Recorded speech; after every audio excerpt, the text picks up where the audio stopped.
What's up, Broncos country? You're not going to believe what just happened with the Denver Broncos. The injury situation turned completely upside down in a matter of hours, and this completely changes our chances in the AFC West. Sean Payton just made statements that left everyone speechless, some good, others not so much. And there's a detail about the matchup with the Chargers that could determine who leads our division for the next 2 months. If you're a Broncos fan, you need to know this now, because what I'm about to reveal here might explain why this Sunday will be the most important game of the season so far. Folks, I'm going to be straight with you. As a guy who's bled orange and blue for over 2 decades here in Denver, I've never seen such a polarized injury situation. It's like when you open a Christmas present. Half is exactly what you wanted, half is old socks from your aunt. The good news that had everyone breathing a sigh of relief? Pat Surtain, too, is 100% confirmed for Sunday. The guy who was named Defensive Player of the Year isn't going to let the Chargers slip by unnoticed. But here's where it gets interesting. And you folks who follow the Broncos closely know I always tell the truth. Even when it hurts, Pat took the blame for what happened against the Colts. Man, that reminded me of when Von Miller would take responsibility in the worst moments. That's the kind of leadership we'd been missing.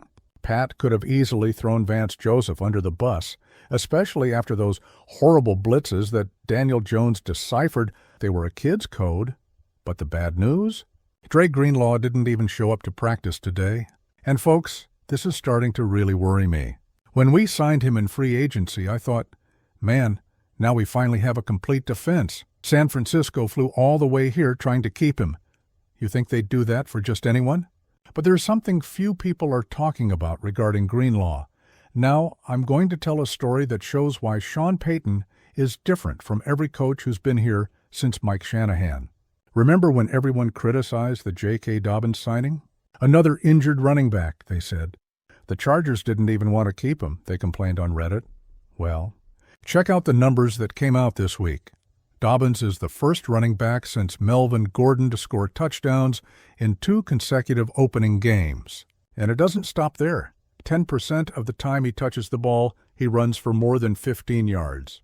Dude, in the first 2 games of last season, if we had one 15-yard run, we'd be celebrating like it was the Super Bowl. Sean Payton stopped being cute with those crazy formation changes and started feeding Dobbins and R.J. Harvey.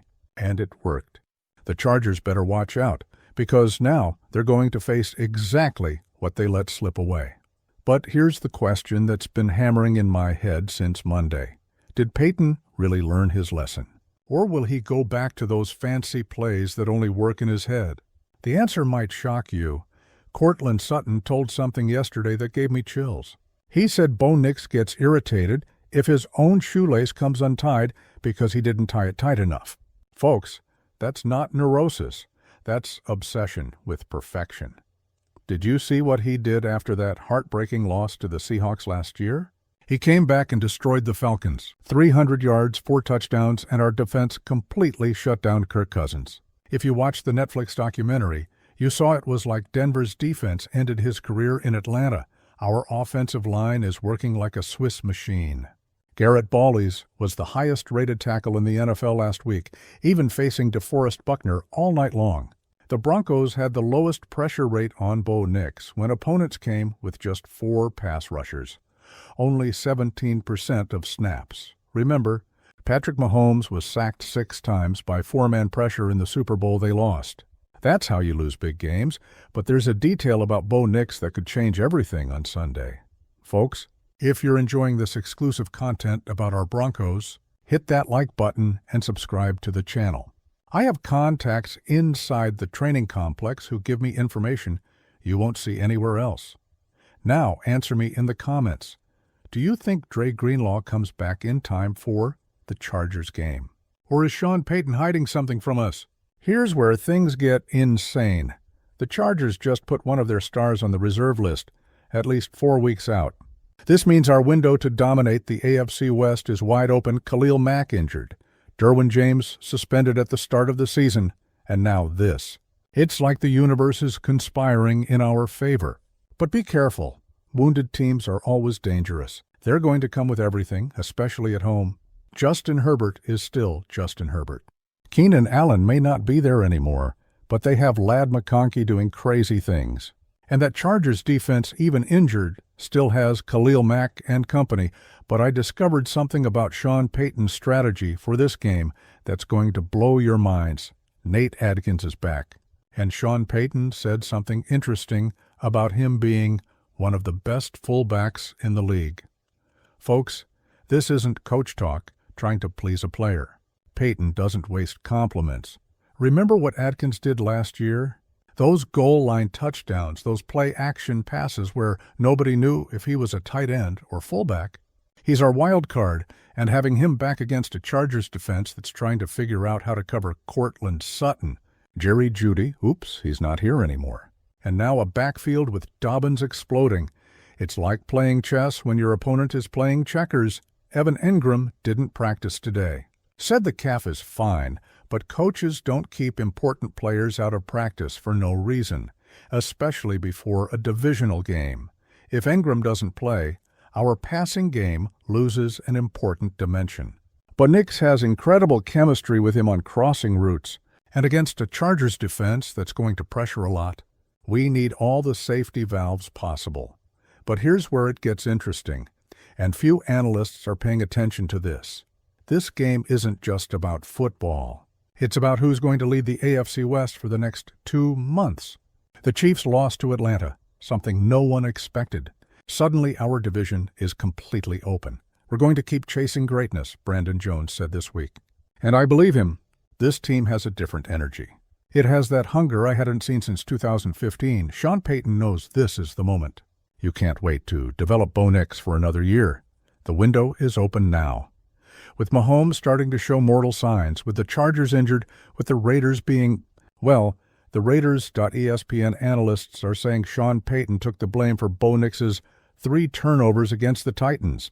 But pay attention, this isn't weakness, it's strategy. Payton is protecting his quarterback's confidence. An experienced coach knows when to take public blame so the player doesn't carry emotional weight. Mike Shanahan did this with John Elway in the 90s. Against the Chargers, Bo Nix will be free of mental pressure. He'll be able to play the instinctive football that made him special in college. And with our offensive line giving him time, with Dobbins opening up the ground game, with Sutton making those impossible catches, man, I feel like something special could happen on Sunday. I have a friend who works at Dove Valley. I won't give names for obvious reasons, but he told me the locker room vibe is different this week. The veterans are demanding more. Pat Certain is taking on a vocal leadership role we hadn't seen before. Russell Wilson was always kind of distant to corporate. Bo Nix is different.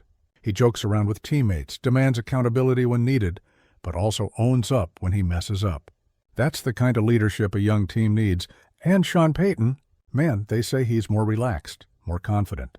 Like he finally found the formula he'd been searching for since he got here. Let's talk about the elephant in the room. Our defense isn't playing at 2023 levels. We lost some key players, others are injured, and Vance Joseph's schemes are still being figured out by some teams. But here's what few people realize. Our pass rush is working. Zach Allen is leading the league in quarterback hits. Jonathan Cooper is creating pressure constantly.